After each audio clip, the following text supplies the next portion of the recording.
All right. Cassie, Misch, how are you doing today? I'm awesome sauce. Thank you.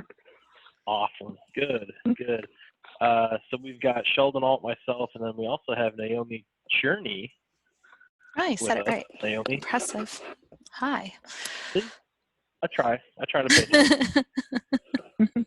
So, all right. We'll kind of get rolling on this. So, Cassie, thanks so much for taking time to visit with us today.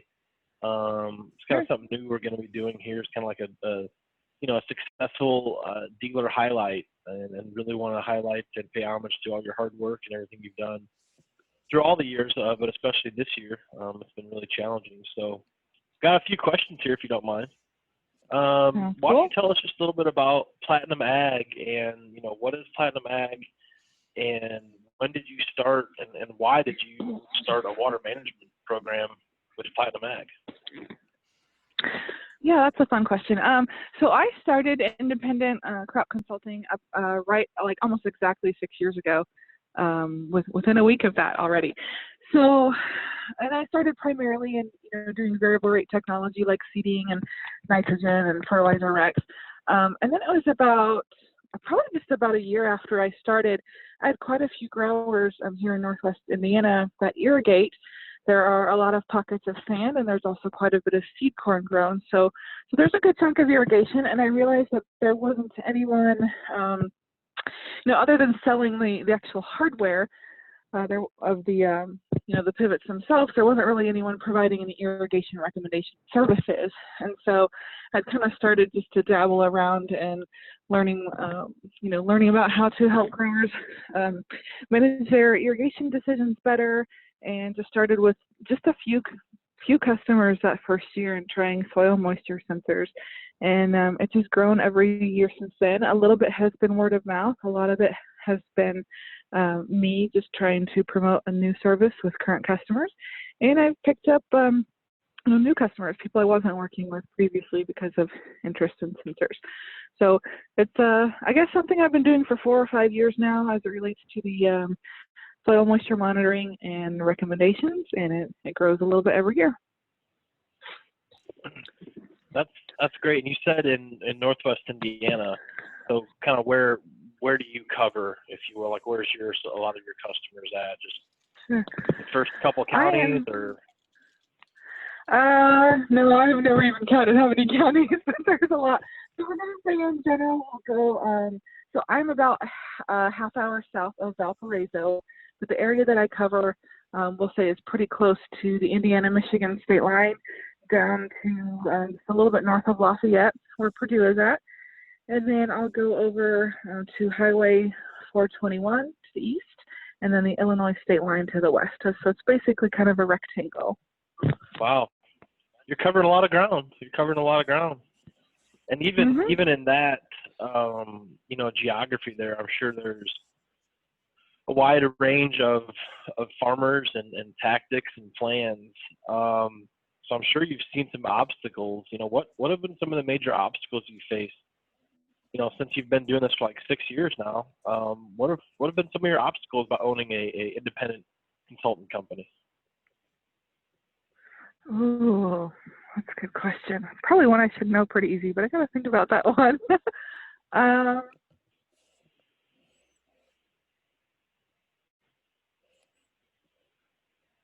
Okay, I gotta have something, because I can't, you can't just say, oh, there's no obstacles. What are the obstacles? Right. Oh, there's plenty of obstacles out there. Guess you're just good at getting over them. No, Cassie's just knocking them down. I don't have any. No, I don't know. I feel, and maybe it's with time. You kind of forget in the very beginning. The biggest obstacle is you don't know people, right? And you, in that first year or two, you're just trying to gain, like, hi, I'm Cassie. Do you want to do this service with me? And then over time, like, people learn to trust you, and they try one service, and then they try another one. So those things just become a lot more natural over time. And then as you're in a territory for a few years, people may have heard from you from their friend or something. So I'd say some of those obstacles get easier. I mean, certainly a lot of people are going to say cost of whatever they sell is always an obstacle. And yet I feel like when it comes to the service business, people, if customers see you as important to their operation, they're typically not going to be too upset or, about a difference in $1 per acre versus someone else providing a service. And I just approach things like, you either want to pay for it or you don't, like you decide, So I can't say like cost is a huge obstacle for me. It's probably more just, I want to say probably the biggest obstacle right now to growth and being independent is doing a lot of the, all the field work yourself. When you're a service business, it's high touch. There's lots of services and lots of follow up, and that can get hard as you grow to do all those things well. Yeah, definitely. What about trust? You've been doing this for 5 or 6 years now, and you've definitely built some trust with your clients. But how do you go about kind of building trust with someone new that you've never worked with before?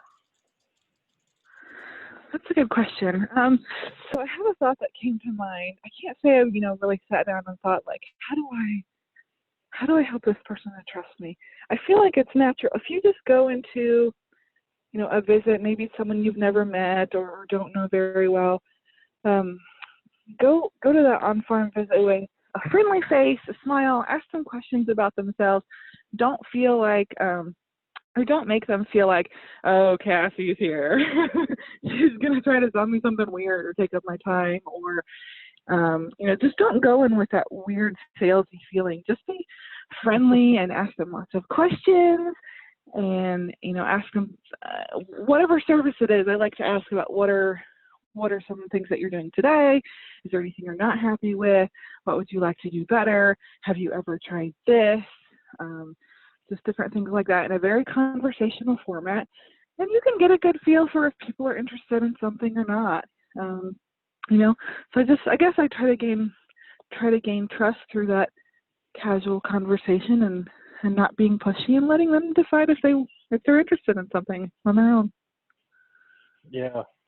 That's a really kind of just organic way to let things grow like that, and just build trust in people.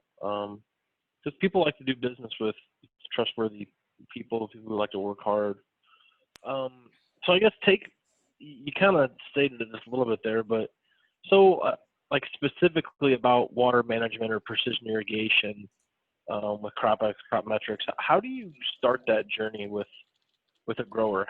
So what are some of the questions you would ask a brand new producer who does irrigate that's in your area? Like how do you start that journey with them? Well, that's a good question. It may be a little bit different questions depending on if I already know them or have already been providing other services. If I already know a lot about their farm, I kind of know how many pivots they have, and you kind of get a feel for how they irrigate. The questions I might ask might be different from just a referral or someone else I've met the first time. But I'd say in general, when we talk about irrigation for the first time with someone and how they do it, I'm just going to ask some very basic questions. They're nothing earth-shattering, but it makes people think, and then they go, well, I don't know, this is what I do. So I might ask questions like, typically, how often do you irrigate, or usually when do you start your pivot, or when do you stop your pivot in the season? Typically, how much water do you put on in one shot? And that can open up like, oh, do you think that's enough? Do you think that's not enough? And then here's the fun one: how do you decide when to irrigate? A lot of times the rate isn't, the huge issue. It's really just that question of when. How do you decide when? And most people are like, well, I don't know. We usually start when the corn's about this tall, or if it's hot, or if it seems a little dry on top. And that's when you can really start asking them, like, have you tried this before? Do you think there's a better way? Does that work for you? Things like that. So you can usually start with some pretty basic questions, and it makes them think. Yeah, going into a conversation like that with kind of an open mind and just letting them, asking some good quality questions to get their own wheels turning, is definitely a great way. They might even learn things about themselves and their operation that they didn't really know before. Just maybe Sure. no one's ever asked these questions to them, right? So Yeah, that's fair. Yep. What's one of the most impactful changes you've witnessed when like implementing water management with a producer? And kind of like follow up with that. What's a normal timeline for results to see changes in their behavior? Is it, can a guy really learn a lot and make progress in 1 year, or does it take several? That's a great question. So to answer the second part of your question first, how long does it take to see behavioral or practice changes? That is a fun one to think about. That is definitely different for everybody, right? I've got some customers that right off the bat, they're like, yeah, I really just kind of guess when to irrigate. You tell me what to do. I'm going to listen to whatever you say, and let's do it, sure. And then you get other people that are like, are you sure I shouldn't be running? Or are you sure I should be? And then so some people it does take a couple years, but usually they realize what they like or don't like on their own, and they'll tell you. And sometimes a lot of people are willing to give that second year a shot. So say the first year they're like, well, that was kind of cool technology. The service was interesting. I'm not really sure if I saw, a yield advantage by using this service, but I think it's kind of cool. So yeah, we'll try it again. And those people can take 2 or 3 years. But usually they end up purchasing, I want to say 9 times out of 10, they'll end up purchasing more probes, or getting to the point where they just go, okay, yep, trust you, sounds good. So it's all over the board. Some are right off the bat, yeah, tell me what to do, and some it takes some time because it's different, than what they've been doing. And that's irrigation is a huge cost, a huge impact on the crop itself, and I can totally understand even just the psychology of not doing something that you want to do. If I tell growers that you don't need to irrigate, you're okay. We've got good chances of rain coming. Let's see if we can take advantage of that potential rainfall. But if I'm the grower and I'm like, I don't know, that's a lot of money, I should be irrigating, I could see how it can be a very, psychological or emotional decision. But yeah, usually they come around over time, I suppose.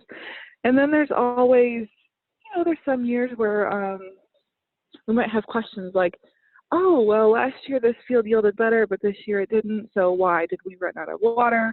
Was it something else? Did the corn get knocked down in the windstorm? Like, you're not, there's times where you don't see this huge yield advantage by using precision irrigation, but then you have to figure out why. And then I like to ask them why they think. Why do you think that field didn't do well? Yeah, that's you've got a lot of great points there.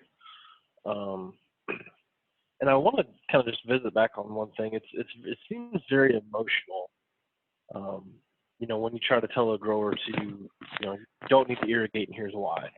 Here's agronomic evidence from whether it's our sensor in the field or the forecast, or where our root zone is, or even the stage of the crop. The stage of the crop might not need a whole lot of water at this point, right? And trying to hold a grower back and say, look, let's allow these roots to go deeper, and let's look for nutrients and water, and that's just going to help us in the long run. And I almost think it's just easier for them to just irrigate than not to irrigate. And that's what I've seen. And it's just very, very emotional to not irrigate. If you've sunk all that money into that crop per acre and everything, and you've got this pivot sitting there, let's use it, right? and sometimes that's what they get into. So I have a fun example of that I thought it was fun from the summer. Late July, it was heavy irrigation time, and I had a new grower I was working with this year. He had a few probes. And he definitely has more pivots than he's got probes. So he tried a few, but he's got lots of other irrigation systems too. And he texted me one day, and he basically said, I just want to let you know that yesterday I was going to be like, Okay, well, I guess I should back up. I told this grower that his soil moisture was in a good range. You know, the soil could hold more water, but we had really good chances of rain coming in the next few days. And so I thought he should probably not irrigate, take advantage of the potential rainfall and save some irrigation costs and avoid, you know, having too much water. And so then he texts me one morning and says, I was about to contact you yesterday, and I was really worried because I was starting to get, not upset, but he was like, I should have been irrigating these fields 3 days ago, like it was hot.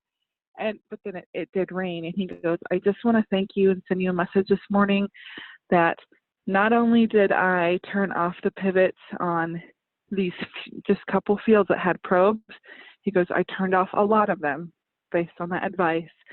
He goes, and it rained, and I just want to thank you for saving me thousands of dollars in energy costs. And I think, and that was awesome. That was one of my favorite moments of the summer. And it's a neat. I thought one of the things I thought was cool about it is like that recommendation wasn't necessarily complete rocket science. You know, like your soil moisture is okay, you could hold more, but it's kind of dry, and rain's coming. Like that wasn't anything revolutionary to this, you know, to me or the sensor, but it was someone else telling him, I'm looking at all these different things, and here's your likely scenario. Just that extra voice of yes or no, instead of just him having to make that decision on his own. And that was a really fun moment this summer. Wow, that's impactful right there. That's awesome. And just like you said, it wasn't anything really rocket science or groundbreaking or anything like that. It was just, you know, good old fashioned agronomic due diligence, and you're, you know, looking at the forecast, you're looking at the soil moisture sensor and how much plant available water is there, and just like you said, just taking into account, all these things and saying, here's what I think you should do. You know, let's let you make the decision, right? Wow, that's awesome. Any other success stories that you had from this growing season, or was there a time that a grower ever doubted you? It kind of sounds like the last story. He was kind of doubting you a little bit, but then he trusted you. Any other stories like that from 2019? There's one other. I wouldn't say that this is related to doubt in particular, but I got another message from another customer that honestly, we throughout the whole season, I would send him, you know, recommendations on when to irrigate or not, and I could tell he was following them pretty closely because of the, you know, the soil moisture charts. But we really didn't ever talk or communicate that much personally. And at the end of the season, you know, it was time to remove the probe, so I was just in touch with him about, you know, the probe removal process and reminder, and I said, I hope that the service was valuable to you this year. And he replied with, he goes, oh, absolutely. I wouldn't irrigate without a soil probe anymore. He said, without it, I'm just completely guessing. And so that was a fun one too. You know, you get comments like that sometimes. I mean, it's a service that most people haven't tried. And when they do, they go, oh, this is kind of cool. I understand the peace of mind, and there's a little bit of science and advice there. So it's fun getting comments like that sometimes. I can't say that I've heard or had a whole lot of like yield success stories this year yet, primarily because, you know, a lot of my customers are still harvesting, and then in some pockets we had, you know, a windstorm or two, and some pockets even had a little bit of hail that caused some corn to go down. But you know, a lot of the corn in the area is pretty good in general, so I can't say I have like you know, great yield success stories yet. I'm sure they're coming once we get all the data in. So yeah, you work with, you know, many different producers and stuff. What type of producer would adopt this technology? Like, is it only for the people who have, you know, 5 iPads in their tractor and everything's connected and they can control stuff from their phone? Like, is this technology just for those people, or like who can use a service like you? what level of tech savviness do they need? I guess that's my question. Everybody. I have a few growers that will look at their app every day, which is nice because then we can have this conversation about water, and they're like, oh yeah, I saw this, and so I have a few that will look at it often. I also have a few customers that, even though I know I've put the app on everyone's phone for them to see the information if they want to, I don't know if they even can find it on their phone. So it's definitely a range. But the gist is they get the email or the text with the info. And some of them I just send a personal text to with my thoughts because that's what they prefer, etc. So the grower doesn't really need to, I'd say they probably should have a smartphone, not required. At the end of the day, I'm the one looking at the information and giving them the advice and communicating it to them however they want. So the ones that are tech savvy like looking at the app, it's fun, but there's definitely a lot of people that don't, and that's fine. Yeah, that's a good point. I think I was in the store the other day and there was someone on a flip phone, and I was like, man, it's just been a while. Been a while since I saw that. Yeah. Been a minute. All right. So, what are your plans and goals for Platinum Ag? Like, you've been doing this for 5-6 years now. What's next for Platinum Ag? Where do you see this going? Ooh, in general? Sure. However you want to answer the question. That is a hard question. So as I've been doing this independent crop consulting for about 6 years, there's ever increasing opportunities of potential new services to add, whether it's something completely new and unique or whether it's just adding a service that, maybe I didn't have time to before. There's always ways to keep doing what I'm doing better. So I'm kind of at that interesting point of there's definitely a lot more growth potential, but also at that point where I'm realizing like I can't do it all myself. At some point you add more soil moisture probes and they still all need to be put in within the same 2 to 3 week period, but you keep adding them. So you need more help. If you want to add other services, you need more help. So I'm kind of at that point of deciding like, do I start growing my business in the way of adding people to help? And then, hopefully that would bring the capability of being able to add services or focus on current services better. That's kind of where I'm at. That's a good answer. That's good. So I've got another question for you. What would you change about precision ag today in general? Precision ag right now in 2020, what would you change? If you could make one change, what would it be? Oh, one? What's even harder? Or two. If I could make one, give me 2 or 3 changes. I feel like everybody says this, but it's true because I deal with it every single day.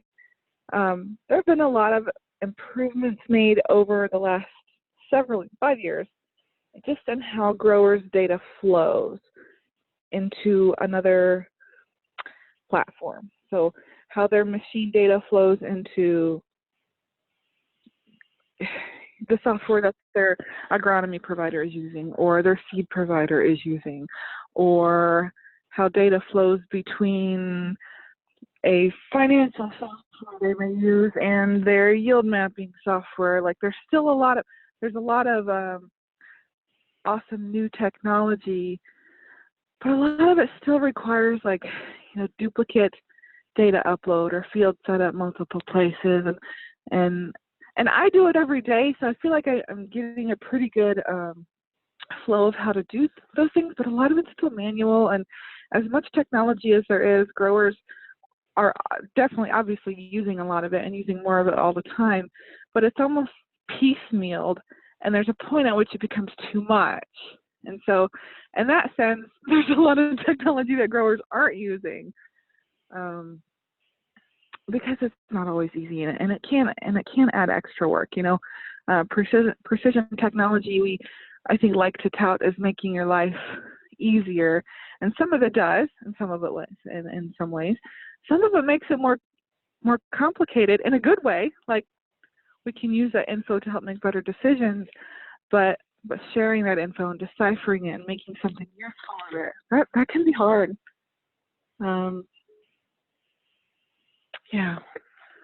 Yeah, technology is hard to adopt when it's not simplistic. That can be really hard to implement, especially if you've got a producer that's not as tech savvy as others. I mean, where do you start, right? Like where do you start with this whole journey of precision ag, and how do I adopt it? How do I get rolling with it? And it needs to be a simplistic answer to that to get a producer going in that path. So that is a hard question to answer because everyone has their specialties too. I guess what I try to do is I try to be the person that, as it relates to precision ag, would be the customer's data and agronomy services manager or helper. But then I think they also need that person that is their equipment or their machine precision person. Those would be two main people that a grower would need. Someone who can deal with all the technology and all your machines, and someone who can actually deal with all the data and the services. Yeah, definitely two areas in need right now, I feel, from the precision ag space for sure. So, if you had an extra hour each day, what would Cassie Misch be doing? Probably more of what I'm already doing, or stuff I should have done 3 weeks ago.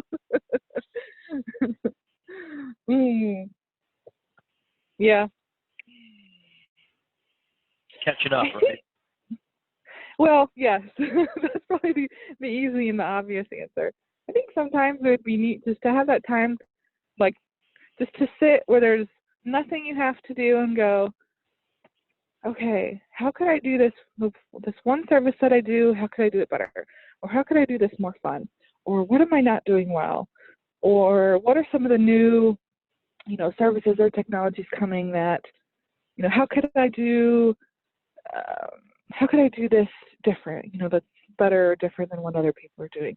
It'd be cool to have that time to sit down and think about that. But the reality is that stuff comes more naturally, like as you're doing something or see the need, or as you're driving, or but yeah, it often strikes you at probably not the most opportune time to either write it down or to capitalize on it. Yeah, it does. So that's how it works. But it would be kind of nice to have that. Just I don't know even what to call it. Yeah, just that time where that's all you think about. Yep. What are items in your fridge right now? What do you have in your refrigerator? In my fridge, this is an easier one to answer. Let's see. We got some beef stew I made yesterday, some apple crisp. Gotta have some apple cider this time of year. We're out of milk. Need some milk. Need to get some cheese. I'm definitely at grocery shopping phase, but there's some pretty random stuff. I'm trying to think if there's anything really funny random in there. Not at the moment, but like a couple years ago, when my husband was setting out insect traps during the summer, we had insect pheromone in our fridge for a couple of months. See, that's interesting. That's gross. that is interesting. I don't think there's anything real weird in there right now. That's interesting. My mom, I shot a coyote many years ago in high school, and I wanted to get it the hide done, and so I put it in my mom's freezer for a couple months, and she was not happy with me because she was reading through stuff and what is this? Yeah, that was like insect pheromones. That's a good one though. Yeah. question. What's your hometown claim to fame, or what put the old hometown on the map? Where I'm originally from, Sure. or where I live now? Oh, well, I don't know if I have an answer for either of those. Hang on, let me think about that. There's got to be something. So I grew up in Westfield, Indiana, which is just on the north side of Indianapolis. And when I grew up there, it was pretty rural, and it's now grown up so much. It's basically just an extension of Indy now. Things don't look the same at all. Claim to fame. I don't know that there was one. That's so boring, isn't it? I can't think of anything. Come on, Cassie. There's got to be some basketball player or something. I don't really pay attention to sports, so probably, and I have no idea. What about Indiana? Let's say Indiana then. What's Indiana's claim to fame? There's probably like 50 million of them. I don't know. Purdy's the best school ever. That's a pretty good one. That's a great one. That's all I'm gonna go with. I pretty much work and take care of my family and do nothing else. That's a pretty boring life, but it's okay. No, it's not boring. No, actually, no, it's not. It's busy. No, it's really not. I really enjoy our life. We get to farm too. So both Jake and I are, self-employed, and we have a 3-year-old, and we have a baby on the way, and like life is fun, and it's fun and awesome. I don't know. I'm not good at thinking of claim to fame. No, but you got a lot to be thankful for, and we do. Got to know Jake through you, and he's an awesome guy, and you guys are great parents. Yes. I think so. I think he's awesome. That's what I meant. I think he's pretty cool. Yeah. So. Oh, that's so excited. When are you due, Cassie? 2 weeks. Holy schnitzers. You can say what you wanted to say. It's close. Everyone in CropX is having babies. So. Oh my goodness. We're all on that bandwagon. So Naomi, you're due on like the 16th of January, right? Mm-hmm. Mm-hmm. Oh, so you too? Yay, that's fun. Yep. And Sheldon's wife. Awesome. And I know, yes. We have a bunch actually. Nick Stahl's wife, Ben Tallman's wife. Really? Yeah, we're all. Oh my goodness. And one of our are teammates those all in Israel. Like January, February? Are they all like December, January? Nick is mid-November. I'm mid-January. So Sheldon's mid-January. BT's wife, I think April, and Yona, I think February or March. Fun. Quarantine babies. I was gonna say, there's some COVID babies in there. It sounds like me and Nick was before that though. Yeah, you. Yep. Everyone's like COVID baby. Like, no, we talked about it, but just timing is funny.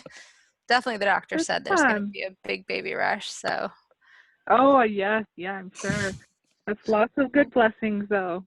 Yeah. Yep. Congrats to you. For everybody, that is very true. That's right. Very true. Well, Cassie, I don't want to take up any more of your time, but Naomi, did I cover some of those questions? Do you have any follow-up that you wanted to do, or? I don't. We kind of did cover it. But I did want to ask, and I think you did mostly cover it, but I guess as you said, it depends on if you're already working with the grower or not. So if you know their fields and how they irrigate, but how do you find their perspective on management is usually at the beginning? Are they usually more wary of it because they kind of, from that initial conversation, as you're talking to them and they're like, yeah, well, this is how we do it. And if you suggest something different. Yeah. I would say, yes, that's fair to say most growers, whether they're people I already work with or people I don't know very well, yeah, they're always going to have some weariness at the beginning of that conversation about irrigation management, just like they are naturally, and we're all naturally weary of any new product or service to try because we've not done it that way or don't understand it, or well, I've been okay and I've never used this, so why? So there is always some of that. I try, there's quite a bit of, lots of growers, again, whether I worked with them or not, that may not, or a lot of times don't try the service the first year that I talk about it. So it might look like I bring it up one year. Hey, I know you irrigate. How do you decide when? You're asking those initial questions. Have you ever tried, soil moisture sensor and, advisor service? Or is that something you've thought about? Just put the idea in their head, and you can gauge pretty quickly if they have strong interest at that point, or if they're like, well, that's kind of interesting, something I should think about. And then you ask them again next year. Or now that they know you do that, I've had growers call me in the season. Like, they don't purchase anything yet that first year, but they'll start calling me. It's hot and dry. What do you think I should do? And That's I'll give them my thought. interesting. And then I'll throw in a comment, like a funny comment, and go, if you had a soil moisture sensor, like, you'd know the answer to this. And then they go, I know. And so sometimes that second year, they're like, okay, I'll try one. And I don't usually get too, I try not to get too pushy on, well, you need to do like 10 sensors or something. I go, you want to try one? Okay, fine, try one. Because I know they're going to have their own experience with it. They're going to decide if they like it or not. And then it becomes very natural and easy for them to decide they want more in the future. I want it to be, their decision and something they decide if they like or not, rather than feeling like it's being pushed on them. So sometimes it does take a little while for sure, but you just keep asking them, like, how did your irrigation season go this year? Oh, okay, well, hey, those sensors are pretty cool. You should try one next year. Just kind of try to make it fun too. Yeah, that sounds awesome. Yeah, that's a great question, Naomi. Thank you for asking that. And I will say this, Cassie, you definitely do make it fun. Even like a few times I've been with you around some of your producers. I mean, they like being around you. They like working with you, and that's just a testament to you and Platinum Ag and what you built. So keep it up. Oh, thank you. I try. One of the fun, to me this is fun. I don't know if it's fun to anyone else, but if the grower is available, I like to ask them or see if they will help me install the probe, especially if it's the first time they've ever been around one. Just because in that 20 minutes you're putting this thing in, you're teaching them and explaining to them how it works, and they now have a better understanding of what they just bought, why they're doing it. They have this visual for when you describe, oh, your roots are down at, the third sensor. They're like, oh yeah, I saw the probe, and they just kind of get into it a little bit more when they help you install it. And I try to make that process a fun time too. Yeah, Yeah, that that's makes a great a lot of comment. sense. It does. It's like they've got a little skin in the game, or they've paid for your service, but then also they're right there with you, so they can kind of get their hands dirty to it. And even when I've had some producers out in the field, and we start digging a hole or whatnot, they'll say, well, there's more water down there than I thought. It's almost, almost 9 times out of 10, when you get down 6 inches, they'll say, oh, well, it's a little bit more than I thought. And, if it depends if the person's being really honest or a little coy, like, well, there's a little bit more in there. But I don't know. There's more times than not, I've heard people say, oh, there's more water down there than I thought. They do. I did that this summer too. This is a customer that, a new customer for me for other services, but doesn't have any soil probes yet. I think they will. But if you have anything to do with it. Field. No, I'm pretty sure he will. Because he's been asking a lot of questions. But I went to visit in the field while he was spraying, but he was also, so corn was fairly small, but he was also trying to decide if he should irrigate. It was a very big field. And it was during probe installation time, some of my last one, so I still had the auger bit and the drill in my truck. And he's like, what do you think I should do? Should I water this or not? And that's when I was like, well, if you had a probe, you'd know. But I said, hey, let's just do this for fun. I've got a 4-foot auger bit in my truck. Let's just drill a hole. And let's just see where the moisture starts to change. And I go, where do you want to drill it? Like, I'm just pick a spot. So we drilled a hole and experienced the exact same thing. And it didn't take very far, like maybe the second foot or something, and actually got fairly moist. And so I was able to show him in front of his eyes, like going 4 feet deep into the soil, 3 or 4 feet deep into the soil, what that soil looked like. And I was like, oh, there's more there than you think there is. Oh, well, yeah, there kind of is, you know. So yeah, we all have those moments, and that is really fun. Yeah, I think there's no cooler feeling than like being around someone where that kind of the light bulb moment goes off, or getting a text like you talked about earlier, like, hey, just, you know, what you just did really helped me. And it's kind of fun to watch people kind of go on their own journey of, my goodness, can you believe this? Or so I don't know. Yeah. There's also fun opportunities to sell in season. Actually, the best time to sell is when people are irrigating hardcore. In August, I actually had several referrals and a few people call me interested for next year, because that's when this is top of their mind, right? Right. But that's also a fun time to joke around. You know, people have just a couple of pros, but lots of pivot, and they're asking you about, well, what do you think I should do in this field? And I have said to a couple of growers, this year I said, well, sometimes they're with someone else, so it's fun. I'll turn to the next person and go, you know what he just told me? He just told me he needs more probes next year. Like, and we'll laugh, and then he goes, yeah, probably, So there's fun ways that you can sell, and then, especially the best time to do that is when they're hardcore irrigating.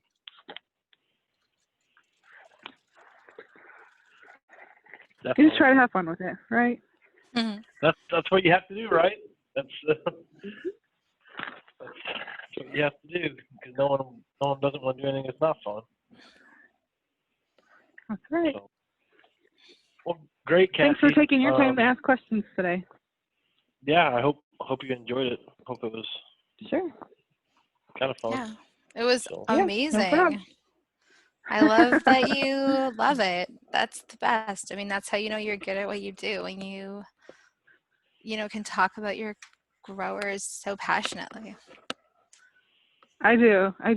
No, I'm not gonna lie. There's always those times where we're all like, oh, I have to go out to this probe the 3rd time and figure out why the battery's offline. You can kind of feel down. That's too bad. but it's always for a purpose, and overall, yes, I definitely enjoy it. Yep. All right. Well, thank you so much, Cassie. Thank you, guys. Appreciate it. Yeah. Okay, we'll talk soon. It was really fun. Thank you so much for your time. No problem. We'll talk to you soon, Cassie. Okay. Bye. Bye-bye. Bye.